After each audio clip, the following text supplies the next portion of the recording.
All right, hello everyone, this is Shinvanti and we are back again with one more video of vocabulary. तो हम idioms कर रहे थे 20 idioms हम already कर चुके थे and I do believe कि आप लोगों ने अच्छे से उनको लिखा है, उसके examples लिखे हैं और जिस तरह से जिस pattern में मैंने आपको practice करने को कहा था उस तरह से आप practice कर रहे हो. Okay, that is writing down the idioms, their meanings, forming sentences, and then finally using them in your conversations, in your daily conversations. So I do believe कि आप ये चीज़ें कर रहे हो and this is perhaps the only way जिससे आप अपने idioms या फिर अपनी vocabulary improve कर सकते हो. Alright? तो आज हम कुछ और 10 idioms करने वाले हैं. So let's proceed. देखते हैं आज के idioms and phrases कैसे कैसे हैं. Again, it is your job to spot कि कौन सा idiom है, कौन सा phrase है, what is the difference and how to differentiate and all. And the rule remains the same. You're just supposed to take that vocabulary का notebook जो आप लोगों ने अलग से बनाया था या मैंने आपको बनाने को बोला था. You need to write down the idiom, the meaning, the sentence that has been already written down for your reference, and along with that form 2 more sentences of your choice जहाँ पे वो idiom fit बैठता है या फिर वो phrase fit बैठता है. Okay, so let's start with the video.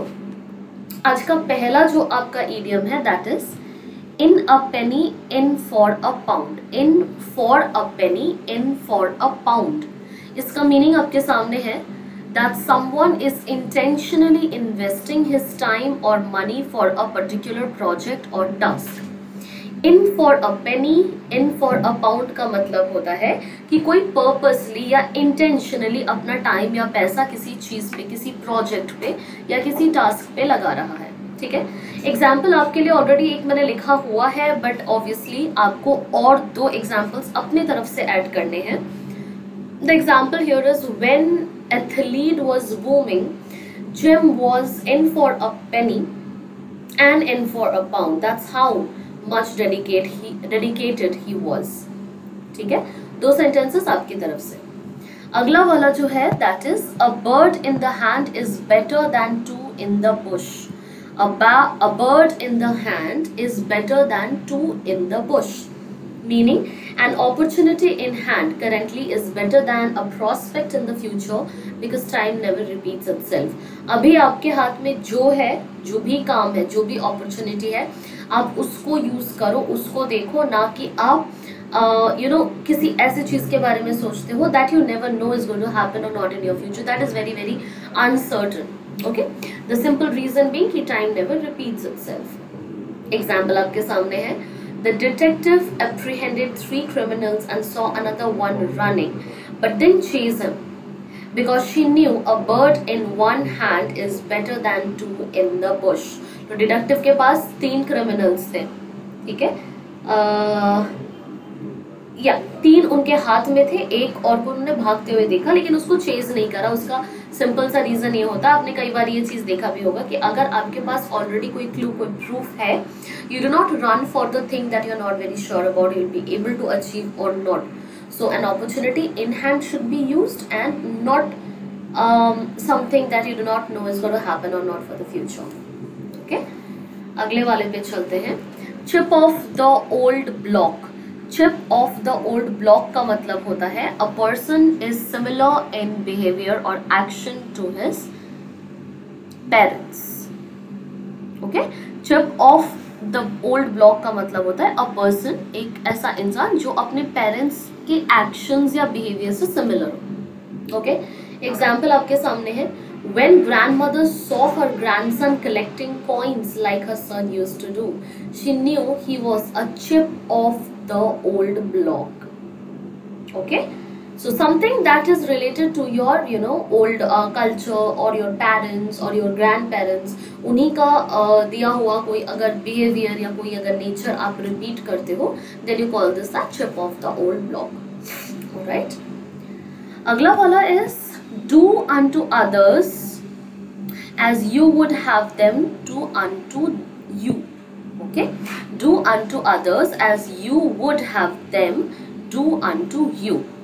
Okay, now this is a bit kind of a tongue twister type, so it's okay, absolutely fine.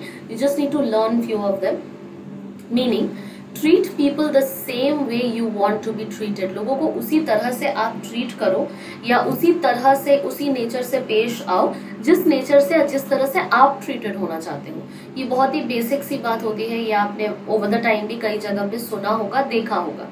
The way you treat people treat you back like that. जिस तरह से आप लोगों के साथ behave करोगे उसी तरह से लोग भी आपके साथ बिहेव करने लगते हैं, ठीक है।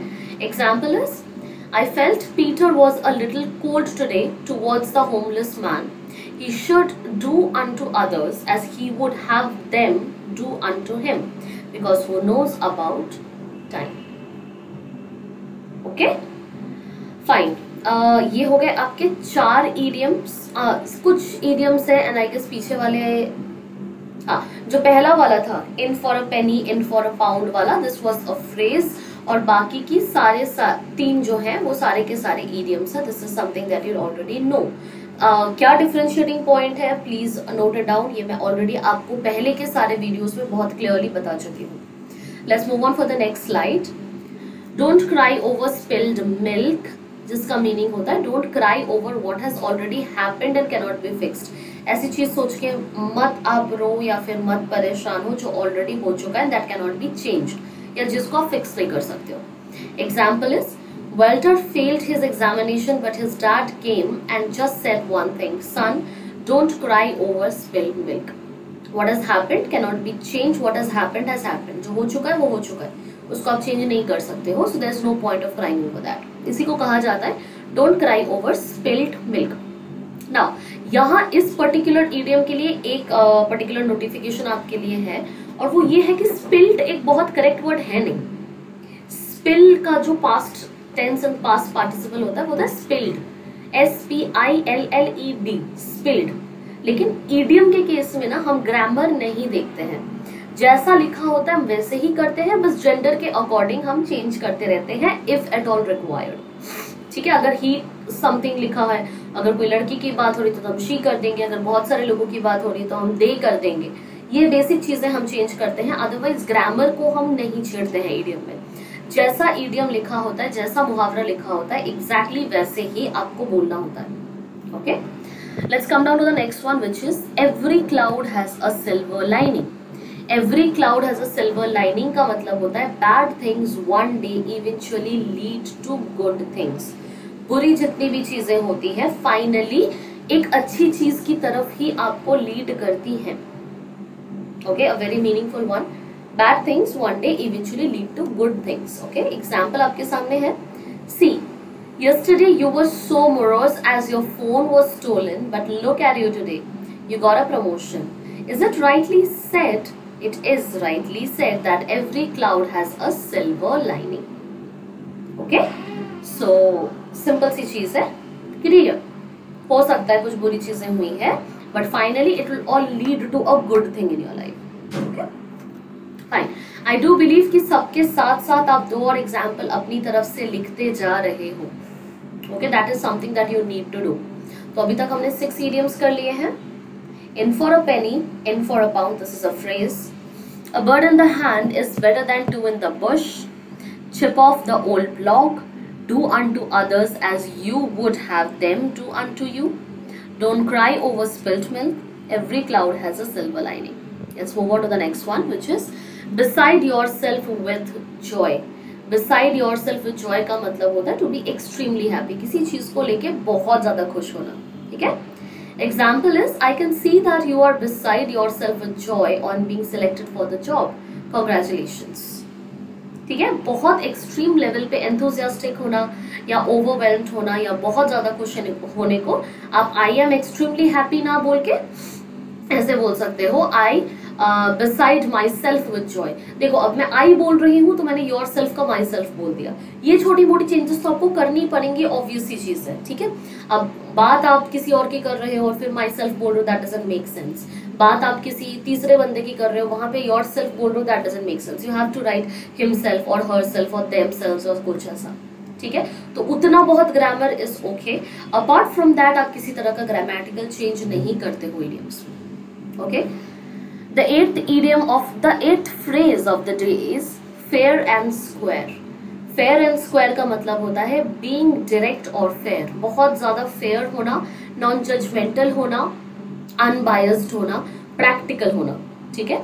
Example is to tell you fair and square, I did everything that I was meant to do but I still feel unfulfilled, ठीक है। मतलब अगर मैं फेयरली बताऊं, अगर मैं प्रैक्टिकली ऑनेस्टली बताऊं, तो आई डिड एवरीथिंग जो मेरे बस में था या फिर जो भी मुझसे एक्सपेक्टेड था, बट फिर भी मुझे अनफुलफिल्ड या अनसैटिस्फाइड फील हो रहा है। फेयर एंड स्क्वायर, अब सिंपल मीनिंग समझ लो, फेयर, किसी चीज के लिए फेयर होना, ठीक है। Ninth idiom would be having an S up the sleeve.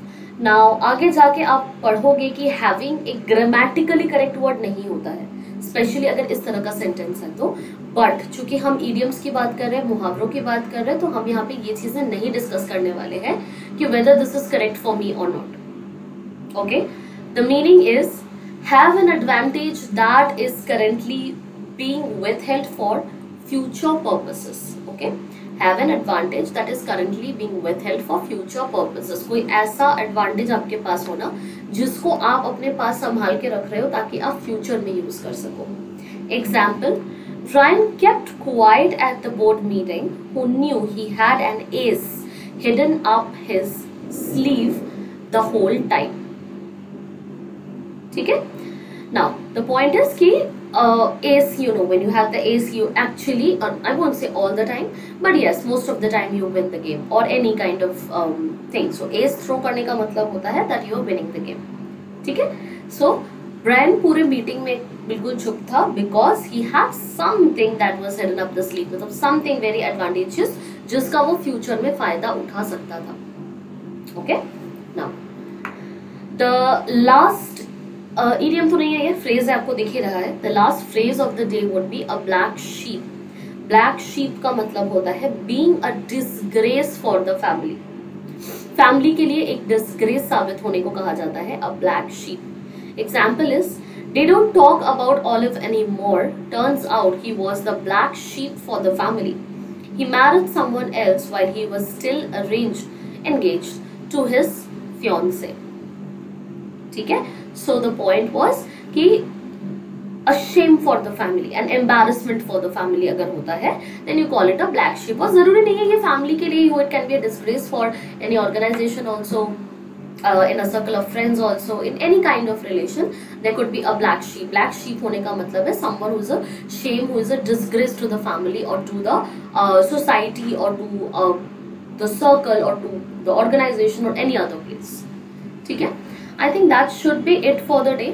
आज के लिए I think इतना आपका बहुत होना चाहिए. I guess we're gonna meet up next in the next day, let's say. तो आई डू बिलीव कि आप लोग इस पर्टिकुलर एक्टिविटी में पार्टिसिपेट कर रहे हो पूरी तरह से, and you guys are doing your level best.